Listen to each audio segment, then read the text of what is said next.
몇 가지 이론을 말씀을 드려서 온 우주에 빛이 가득해야 되는데 왜 별들에만 빛이 있는가라는 의문입니다. 그것은 바로 전리층의 존재 때문이라고. 각 별의 공통점은 전리층이 있다는. 전리층이 무엇이냐? 전기가 흐른다는. 저는 이제 올라가 보지는 않았습니다만은 전기가 흐를 것으로 생각합니다. 그래서 거기가 이제 어떤 막대한 전기가 어떤 존재하면은 거기서 태양빛을 유도하는, 빛을 이제 전기로 또는 전기는 빛으로 바꿀 수 있잖아요. 그래서 둘은 동질의 것이기 때문에 태양빛을 유도한다라고 제가 말씀을 드렸고요. 그걸 기반으로 내가 금속 배터리를 만들어 가지고 뭐 구리판에다 이렇게 금속을 갖다가 대중소 알갱이를 이렇게 구리판이다 그러면 이게 넣어가지고 수없이 이렇게 나노 구조로 이렇게 연결 구조로 만들어 놓아가지고 거기서 전기선을 어떤 전기선 안에 있는 구리선을 어떤 대중소 두께를 틀리게 만들어 놓은 주파수 전기를 딱 걸어주면 주파수 구조로 이렇게 변환되어서 빛을 유도를 태양빛을 갖다 유도할 때 전기로 바꿔주는 율이 굉장히 높아진다고 얘기를 했었어요. 거기다가 이제 방송국 반사파처럼 해가지고 이렇게 빛을 갖다 집중을 수십 장 비춰놓으면 더 좋다고. 네, 그런 기술 구조. 거기에다 제가 이렇게 이걸 제 이론을 사용을 했었습니다. 네, 그거 제가 사용하시면 제 기술입니다. 그리고 그 구름의 전기가 어떻게 생성되느냐의 문제인데, 구름에 테슬라의 어떤 전기요도 법칙처럼 해갖고 물이라는 조건이 있을 때 전리층과 어떤 그 아랫 부분에서 이렇게 구름층 가까이 있으니까 전기가 유도가 된다고 저는 생각하고 있고요.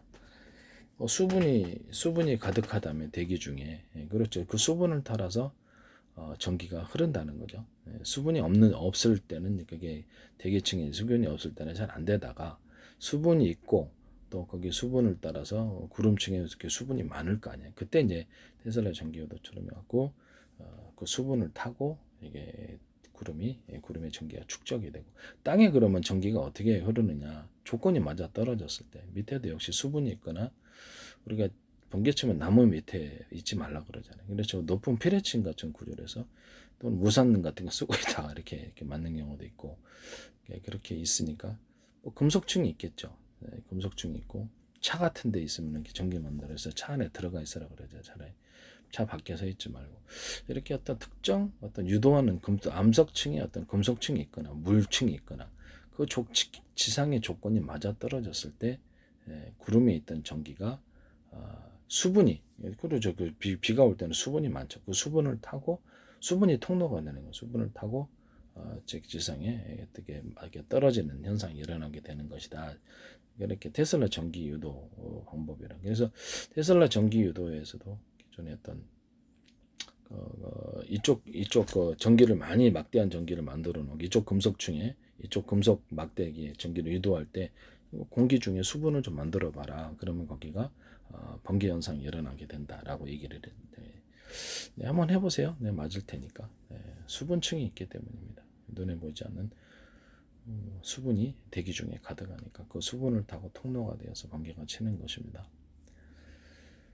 그 다음에 제가 바닷물에를 제가 직접 밑에 내려가 보지는 않았지만 예상컨대 바닷물에 지구의 공전 자존만으로는 이걸 뭐 중력이라 그러는데 전 중력 뭐 사기라고 생각하고 있고요. 중력 사기가 말이 안 되는 게 나무라든지 아니면 이런 것들은 우리 쪽에 그 철이 없죠. 금속이 없잖아요. 근데 어떻게 잘 달라붙어 있어. 그리고 이제 지구가 자석이면 모든 걸 다 끌어들여 가지고 이렇게 한다면 그러면 나무 같은 거나 인체는 자석 같은 거 대도 안 달라붙는단 말이에요. 그죠? 그리고 인체 안에 여기 헤모글로빈 안에 Fe 철이 담겨 있어요. 그러면 이게 중력이 이렇게 딱 하면은 밑으로 당겨 갖고 운동을 할 수가 혈액순환이 안 되거든. 예, 지구가 자석이란 말이죠. 그리고 달라붙지 않는 것들은 어떻게 해서 다 이렇게 영향을 준다는 거. 그래서 저는 이걸 근본적으로 말이 안 된다라고 생각하고 있어요. 다만 지구의 공전과 자전으로 해서 회전력, 우리가 지불놀이 이렇게 하면은 그 안에 내용물이 퍼뜨려지지 않잖아요. 그런 형태로 담겨 있을 거다라고 생각하고 있어요. 그리고 바닷물 같은 거는 그거로는 좀 부족하고 바닷물이 좀 웅덩이 형태로 돼 있어야 되고 안쪽으로 모으는 형태로 돼 있어야 되고 밑에 공간이 있을 것이다. 그래서 그쪽으로 마그마층처럼 해서 돌아가서 그래서 난류 같은 게 생기는 이유가 따뜻한 물과 차가운 회전 현상이 일어나서 거기서 가둔다. 우리 물을 이렇게 그 유리 그릇 같은데 딱 해보잖아요. 그럼 유리 그릇에 물 담아놓으면 밑에서 불 때우면 가스 불 때는 회전한다는 걸 알 수가 있어요. 더운 물 그게 이제 대류 현상이라는 이런 것이 일어나는 거예요. 이해가 가시죠? 예, 그렇게 해서 공기 중에 대류 현상도 그와 같은 거겠죠. 이게 지금 어떤 태양이라든지 이렇게 아니면 지하에 이제 마그마층도 있을 거고 이렇게 표피를 좀 덮이든지 또 인구가 사는 데는 또 이렇게 열섬 현상도 있고 그래서 거기가 데워지면 이렇게 되는 거죠. 바닷물 영향도 있을 거고 바닷물이 따뜻한 물에 흐르면 공기도 따뜻해지지 않겠습니까? 네, 그렇게 해서 전체적으로 대류 현상이 이렇게 해서 따뜻한 것과 뭐 어디 여론이 있으니까 따뜻해지는 거겠죠. 여론이 뭐가 됐든 간에 그런 것이 이렇게 우리가 그 유리 그릇 안에 물 데우면 이렇게 대류 현상이 일어나는 것처럼 이렇게 방 안에도 그래요. 방 안에도 예, 그렇게 되는 것이다라는 것이죠. 그다음 모세관 현상은 나무가 죽어 있는 나무는 모세관 현상을 일으킬 수 없어요. 우리 인간이 한 것처럼 빨대로 그냥 빨아들이면 그래서 나무가 빨아들이는 힘이 있는 거예요. 물을 빨아들이는 힘이 있고 우리 인간처럼 안에 이렇게 혈액 세포들이 혈액에 있는 것처럼 물이 흐르는 통로들이 있어가지고 그래서 세세하게 다 이렇게 하는 거지. 죽어 있는 나무는 모세 현상을 일으킬 수 없다라는 거. 이해가 가시죠? 네, 그래. 물 양동이에 딱 이렇게 물 한 수건 걸쳐놓으면 물을 끌어들이는 현상이 일어나게 되죠. 수분을 젖으면 물이 이제 같이 하나가 되고자 하는 성질 때문에 그래서 물이 이렇게 양동이에 있던 물이 밖으로 나오거나 우리가 물이 호스 같은 거 이렇게 연결해서 입으로 훅 빨아들이면은 이게 쭉 따라서 나오잖아요. 지하수 펌프도 이렇게 물 한 바구니 박아놓으면 부어갖고 펌프질하면 그 물을 끌어들이는 현상을 인해서 유인한다는 흡이 난다는 서로 하나가 되고자 하는 결합하지 않은 성질을 이용해 가지고 이렇게 해서 물을 그렇죠. 지하수 물도 푸고 이렇게 한다고 제가 말씀드렸는데 그것이 이제 모세관 현상과 관련이 돼 있다 이렇게 생각하시면 되겠습니다. 그리고 밀양 얼음골 문제인데 밀양 얼음골 문제는 은펜바 효과를 얘기하겠습니다. 은펜바 효과 같은 거는 제가 보기에는 어떤 그 약간 음식인데 약간 온도가 더 이게 30몇 도 이렇게 미지근한 게 왜 빨리 어느냐 그건 대류 현상 때문에 그렇습니다. 표면적이 넓게 해서 골고루 냉기가 쏘여지니까 그 안에서 빨리 어는 골고루 냉기가 이렇게 쓰여지잖아요. 약간 굳어 있는 음식은 그렇죠. 그 안에 겉에가 냉기가 있다 할지라도 안에 있는 음식은 그렇죠. 그거를 갖다가 움직이기 힘든 대류 현상을 일으키기 힘든 구조였을 그 음식이 그러면 거기가 상대적으로 그 안에가 표피가 보호를 받는 거죠. 이해가 가시죠? 우리가 어떤 것도 음식을 가열할 때 두꺼운 고기다 그러면 안에가 잘 안 익잖아요. 아무리 뜨겁게 그 안에가 보호 열이 침투를 하지 못하는 현상이라는 냉기가 침투하지 못하기 때문에 은펜바 효과가 잘 안 나타나는 것이다. 이렇게 표면적을 넓혀 가지고 음식을 작은 덩어리로 잘라 놓으면 빨리 온다. 그 다음에 청량음료를 갖다 꺼내놨을 때 왜 갑작스럽게 슬러시로 변하느냐 그 현상도 그거는 이산화탄소가 아래 물 분자하고 이렇게 결합을 해가지고 얼음을 되지 못하게 그 방해 요소를 하고 있는데 꺼내가지고 뚜껑을 여는 순간 이산화탄소가 대기 중의 온도로 인해서 증발을 이렇게 대기 중으로 나가면 그 억제했던 효과가 깨지기 때문에 물 분자끼리 강하게 결합해서 슬러시 현상이 나타난다라는 거죠. 뚜껑을 안 열면 그런 현상은 안 일어난다.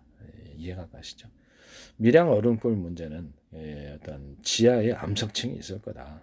물이 차가운 물이 흐를 거고 암석층이 꽤 크다. 제가 예상컨대 그리고 돌층들이잖아요. 돌이 작은 돌. 그래 틈 사이사이로 바람이 지하에 있는 어떤 바람이 있지 않습니까?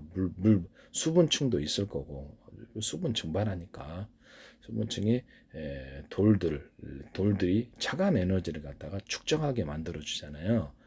밑에 물이 차가우니까 암석층도 크고 그러면 거기 돌들도 따라서 차가운 에너지를 보유한단 말이에요.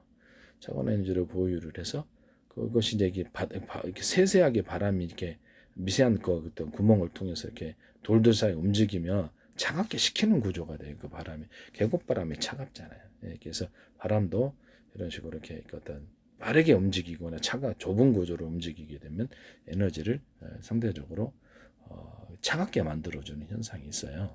그래서 이 바람 구조 자체가 그렇게 해서 밀양의 얼음골이 얼음이 계속해서 그렇죠. 여름에도 있는 구조가 밑에서 차가운 에너지가 뜨거운 에너지를 이기는 거예요. 그러니까 위에 뜨거운 에너지가 밑에 에너지를 침투를 못 한다는 거죠. 그래서 냉기가 더 우세하니까 그런 현상이 얼음이 오는 거다. 냉기가 우세하지 않으면 다른 데는 그런 지역이 안 일어나는 거죠. 그래서 우세한 뜨거운 공기가 뜨거운 그 에너지가 우세하느냐, 냉기가 우세하느냐 이 둘의 차이 때문에 그렇게 어떤 냉기를 그렇게 부여할 수 있다는 거죠. 그 냉기를 부여해서 얼음이 온다는 거죠. 여름에도 그런 구조가 있다라는 겁니다. 이런 제가 이거 말고도 밝혀낸 게 꽤 많은데 뭐 아니라고 생각하실 수 있겠지만 제 개인적인 견해를 얘기를 하는 겁니다.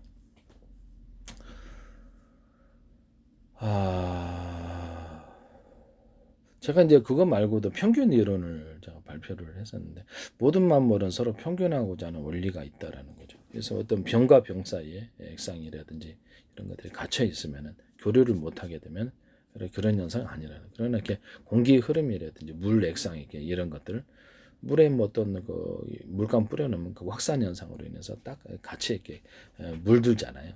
그런 것처럼 해가지고 모든 만물은 하나가 되고자 하는 성질이 있다라는 거죠. 그래서 그렇다면 또 어떤 특정 조건이 또 맞아 떨어져야 되는 것도 있어요. 그래서 제가 이제 이걸 기반으로 해서 서로 파행이 틀린 여러 개의 전파 묶음을 묶어서 융합 여러 개 A사 레이더 같은 데서 이렇게 쏘면은 서로 이렇게 의지하는 현상, 환자 분목되듯이 의지하는 이렇게 전파 간섭문 없이 쏘면은 이건 멀리 간다. 그다음에 상대방 전투기나 이렇게 맞으면은 강한 융합열이 발생을 해서 기판을 태워버리는 전자전기로 활용할 수 있다고 얘기. 통신 구조로 하면은 서로 파행했던 여러 개의 전파를 묶어 쏘면 보다 멀리 간다. 멀리 가고 뚜렷이 간다. 유선 안에서도 구현할 수 있다. 전기선 안에 구리선, 동측 케이블이라고 합시다. 그럼 구리선을 대중소 틀리게 하면 이게 왔다 갔다 평균하고자 하기 때문에 두께를 틀리게 한 구리선 보셨어요? 못 봤죠? 일부러 그렇게 만든다는 거죠. 그러면 주파수 형태로 바뀐다. 이것은 중폭 구조 없이 멀리에서 보낼 수 있다. 동축 케이블 그렇게 만드시면 제 기술이라고 그랬잖아요. 그 다음에 또 레이저 광도 된다. 서로 파행했던 여러 개의 전파를 묶어서 이렇게 쏘거나 이렇게 하면은 이 방식도 보다 유성통신으로 했을 때 멀리 가게 된다는 거죠. 각각의 이제 정보를 다 담을 수 있고요.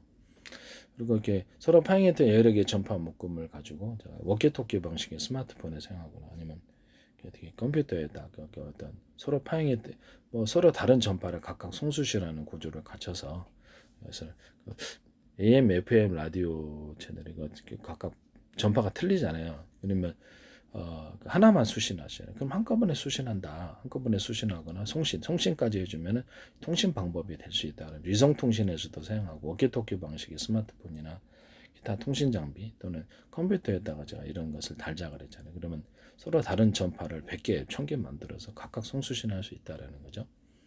아니면 같은 전파라고 했을 때는 컴퓨터 안에 스마트폰 10개나 100개 놓으면 어떻게 됩니까? 각각 울리죠. 그런 방식으로 같은 전파면 호출 번호만 틀리게 해가지고 이렇게 해서 할 수 있고 또 위성에서도 스마트폰 만 대 두면 되죠. 위성 그걸 각각 통신해서 일처리하면 빠르다. 그래서 TV 리모컨에도 이렇게 얘기했었잖아요. 그래서 하나의 같은 전파라 그러면 호출 번호만 틀리게 해가지고 셋탑박스가 수신을 하든지 이제 앞으로 컴퓨터 TV 결합이 나면 TV가 곧바로 수신하든지 해서 그걸로 이렇게 리모컨으로 무선 초인종 방식으로 조절할 수 있다. 그래서 2층에 3층에 있을지라도 TV 조작할 수 있게 하자 이렇게 얘기를 했잖아요. 또는 서로 다른 전파라면 그렇죠. 각각의 다른 전파를 송수신하는 구조가 있어야 되겠죠. 셋탑박스나 TV. 그래서 그거 가지고 리모컨 얘기해서 리모컨 만든다고. 그래서 부산대 광메카트로닉스 김창석 교수팀이 YTN에 제 기술이 많이 나온다고 얘기를 했어요. 이거를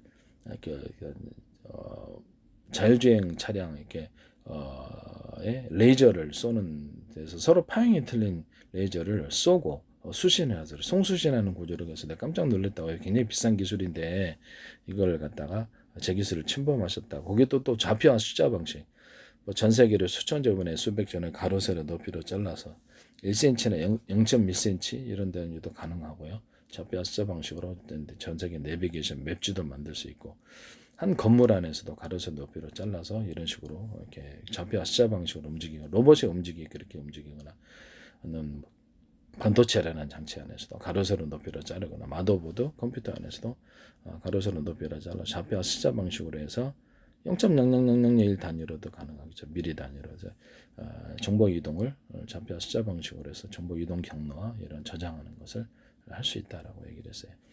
동영상 하나를 100개로 쪼개긴다 그러면 동영상 하나를 100개로 쪼갰을 때 100개 차량에다 짐을 실린 거잖아요. 그러면 그거를 도로가 하나면, 그다음 받아주는 창고 하나밖에. 그래서 교통 정체가 생기게 발열이 일어난다. 그럼 이걸 동영상을 100개로 쫄려가 100개로 잘랐다 그러면 100개의 도로를 타고 100개의 창고에서 받아주면 엄청나게 정보 읽고 쓰고 이렇게 일하는 처리가 빨라진다는. 그래서 내가 CPU, GPU라든지 반도체 설계 이런 것들도 앞으로 통신 장비에서도 이걸 이런 방식으로 이렇게 통신을 수신 송신하시면 제기술 구조라 반도체 안에서도 그렇고요. MLCC도 마찬가지. MLCC 기술에서도 그렇고 뭐 모든 저장 매체 만들 SSHD, HDD 만들 그 저장 매체 데이터 센터에서도 이 방법을 사용할 수 있다고 그랬습니다. 이거 사용하시면 제기술입니다. 그다음 유선 안에서든 뭐 무선 안에서든 제가 인터넷 채팅 방식으로 해가지고 통신 구조를 가질 수가 있고요. 그 중에 하나는 방송으로 사용할 수 있다고. 모두가 이렇게 공개적으로 듣는 방송 음악 스트리밍을 하든지 마이크로소프트나 기타 다른 데서 데스크탑이든지 스마트폰이든지 그래서 이렇게 인터넷 채팅 방식으로 다자간의 통신이 가능하고 동영상 문서 파일 업로드 다운로드 가능하고 각각 통화도 가능하고 모두에게 전해지는 이 특성상 인터넷 채팅 방식에 앱이 깔려져 있으면 프로그램이 깔려져 있으면 따라서 음악 스트리밍을 해준다든지 이렇게 방송국 유튜브 넷플릭스 방식으로 방송 하루 40개 틀면 방송 아닙니까? 그러면 그 500개도 만들어서 공짜로 전해주고 공짜로 해주고 유료 무료 나누고 광고 유치하고 소비자 홈페이지 또는 블로그 만들어갖고 자기네들에게 동영상도 올려놓고 물건도 판매하고 이렇게 광고도 하고 이렇게 할 수 있게 하자. 팸도 만들고 그렇게 얘기를 했었거든요. 이거 스마트폰 안에서도 구현하거나 아니면 집안에 앞으로 이제 컴퓨터와 TV의 결합이 나오면 거기서 마이크로소프트가 컴퓨터 TV 공짜로 뿌리고 스마트폰 공짜로 뿌려서 이렇게 할 수 있다 그랬잖아요. 유튜브도 그렇게 했었어요. 네. 어쨌든 간에 그 일부러 기술을 언급하는 겁니다. 제가 제 기술을 보호하기 위해서 너무 쓰신 무단으로 정보 지적재산권 법이 5년 이하의 징역과 5천만 원의 벌금 이렇게 되는데 이거를 민사소송 따로죠. 이렇게 함부로 이렇게 하시는 분들이 너무 많아요. YTN이 제 기술을 가득합니다. 그래서 뭐냐면 플라스틱 창문 유리창에다가 보석성 털잖아요. 그래서 유리창이 이렇게 침입하기가 쉽구나. 그러면 유리창에다 보석성에다 플라스틱 창을 좀 대자. 두께가 뭐가 됐든. 그다음에 가정용이다. 사무실에는 플라스틱 창 대자. 그럼 단열도 된다. 얘기를. 그거를 또 이렇게 YTN이 보도를 하시더라고. 거기다 내열 구조를 갖추기 위해서 유리석형 코팅제, 세라믹 유리물 코팅제를 안팎으로 넣어서 제조하거나 안팎 코팅 구조를 가지고 빛이 투과가 좀 굴절이 안 좋잖아요. 그래서 그러면 플라스틱 창을 얇게 여러 겹으로 가서 플라스틱 창을 만들면 빛의 투과율이 좋아진다라고 이렇게 얘기를 했었고요. 플라스틱 창과 그 방탄필름, 플라스틱 창 방탄필름, 플라스틱 창 방탄필름 이런 구조로 가서 군에서도 이렇게 방탄으로 사용할 수 있고 가정에서도 사용할 수 있다. 그다음에 플라스틱 창 안에다가 이렇게 있다 단열 필름, 유리 투명 필름, 플라스틱 창 투명 필름 이런 식으로 갈 수도 있다고 얘기를 했죠. 투명 플라스틱 창이 바깥쪽에 있고 안쪽에는 유리창, 플라스틱 창이 바깥쪽에 있고 안쪽에는 아크릴 창, 플라스틱 창이 바깥쪽에 있고 이렇게 안쪽에는 그렇죠 이렇게 단열 필름, 이렇게 유리 필름, 이렇게 투명 필름들이 들어갈 수도 있다고 얘기를 했었어요. 네. 그다음에 플라스틱 창의 방안 안쪽으로 해서 어떤 레일식이 됐든 여닫이식이 됐든 어떤 식으로든 간에 안쪽은 넣어 그걸로 이제 방범창으로 장군 구조를 방범창으로 사용하거나 단열 구조로 만들 수 있다고 그랬습니다. 그와 같이 하시면 제 기술이 되겠습니다. 방문 같은 것도 플라스틱 창으로 만들자고 그랬다. 온목문이 붙어갖고 침입이 쉽잖아요. 방문도 함부로 열거나 쪼개거나 이렇게 나무 문으로 만들어지게 그러기 때문에 부수면 그냥 들어오잖아요. 그래서 좀 그렇게 얘기를 했었죠.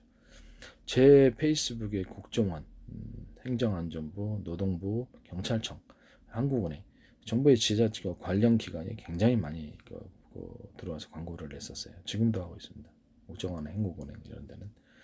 그다음 주한미 대사관도 광고를 할 이유가 없는데 페이스북에 개인 페이스북에 이렇게 서울시에라도 인천시 지자체들이 광고를 엄청 냈었어요. 그다음에 뭡니까 카이스트 지적재산권이 카이스트에서도 제기술이 많이 나와요. YTN은 제기들이 뭐 도배되고 왕창 들어가 있습니다. 그래서 상하수도 이제 상수도 업체인가 수리 업체인가 거기서도 상수도 안을 가로 세로 높이를 잘라갖고 좌표와 숫자 방식으로 표시하고 그거 제 기술입니다. 네. 제 기술이 가득해요. 동영상에다 언급을 했었고요. 서울시에서는 비상벨 시스템을 그것도 제 기술인데 서울시에서 하시더라고. 플라스틱 창문을 덧붙이지 않고 유리창에다 덧붙이죠. 플라스틱 창문을 침입이 쉽지가 않아요. 유리창을 그냥 깨고 들어올 수 있거든요. 그래서 그 부분을 내가 말씀을 드렸는데,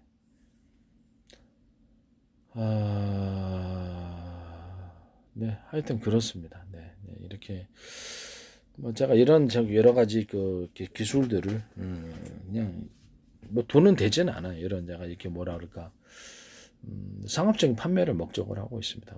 제 이론을 따라서 아까 전 평균 이론 마저 얘기할게요. 마저 평균 이론을 내가 마저 얘기 못하는 조명 같은 것도요. 램프를 조명에 이렇게 빗사이즈 대중소로 해놓거나 레이저 강도 이렇게 반도체 레이저 시각 장비다 레이저 가공기다 그러면 빗사이즈를 구경을 대중소 틀리게 만들어 놓으면요. 돋보기 초점 방식으로 해서 딱 맞춰 놓으면 열이 다른 것에 융합열이 발생합니다. 모든 만물이 서로 하나가 되고자 하는 융합 그런 원리가 있다고. 빛은 빛끼리 모이니까요. 융합열이 발생합니다. 그래서 대중소 틀리게 만들어 놔서 열도 마음대로 숫자를 참여시켜서 몇 개를 참여시킬 때 열도 마음대로 조절하실 거예요. 그다음 광섬유 같은 데도 빛을 증폭하는 구조로 광섬유선도 대중소 이렇게 틀리게 만들어서 왔다 갔다 주파수 형식으로 바뀌어갖고 광중폭 구조로 가진다고 얘기를 했죠. 그와 같이 광섬유선을 만드시면 광통신도 그렇게 하시면 제 기술입니다. 동쪽 케이블 안에서도 대중소로 구리선을 틀리게 만든 주파수 구조로 통신할 수 있어요. 전력회사 같은 데서는 아니면 전원 공급 방식에 있어서 대중소 틀리게 만들어놓으면 주파수 형식으로 가고 일반 방식이면 그냥 같은 두께 전선 안에 구리선을 같은 두께로 만들면 일반 방식으로 바뀝니다. 모터에 들어가기 직전에서도 이렇게 만들 수 있고요. 주파수 방식으로 굵기를 전선 안에 굵기를 두께를 대중소 틀리게 하면 주파수 방식으로. 근데 모터에 감긴 구리선도 대중소 틀리게 들어가고요. 연구 자석도 이렇게 하나의 큰 덩어리가 아니라 대중소 여러 겹으로 틀리게 들어가면 이것을 이렇게 강한 파워가 나온다고. 그래서 이렇게 자동차에다가도 제가 이렇게 회전축에다가 대중소 구리선을 틀리게 감가놓고 연구 자석을 대중소 틀리게 만드는 회전축 돌릴 때 전기를 주파수 방식으로 생산할 수 있다고 얘기를 했었죠. 자동차 폭발 행정 방식으로 회전축 돌려갖고 또 동일하게 이것을 전기를 생산하거나 풍력 발전에도 사용할 수 있다고 얘기를 했습니다. 수력 발전에도 이와 같은 방식, 물레 방아 방식으로 사용할 수 있다고 했습니다. 제가 지금 그 동영상에 전원이 지금 다 돼가지고 그냥 급히 끄겠습니다. 네. 남의 기술 도둑질해서 상업화 시키지 맙시다. 네. 캠페인송입니다.